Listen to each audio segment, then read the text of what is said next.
Hello. Mayong gabi sa aton nga tanan, labi na gyud sa akon nga mga followers. Yun na, ang masiling ko lang sa tanan nga naga-apply nga gusto nga maglakat ari di sa Singapore. Kung gusto nyo nga maglakat dire, palihog lang sa agency ka mo lakat, hindi na kamo sige ka pinamangkot sa akon kay ginakapoy ako sa inyo ka explain. Mas maayo nga sa agency ka mo malakat kag mag-apply at least ato ya just in case makabulig sa inyo. Ako ano na maibulig ko sa inyo kay hindi man ako agency, hindi man ako agent.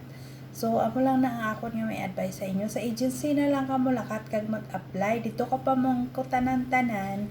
At least masabat nila ang gusto nyo nga ipamangkot. Okay?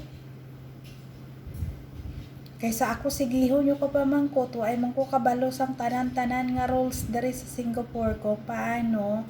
Kung ano ang mga kinahanglanon nila tanan-tanan. Mas maayo nga sa agency ka mo. At least ma-explain nila sa inyo sang maayo kaysa sa akon. Hindi ako agent, hindi man ako sang agency, wala ako sang rights nga mag-ikwan sa inyo kag hindi ko man ma-explain sang maayo sa inyo. So amo lang na ha. Sige, salamat sa inyo tanan. Bye bye.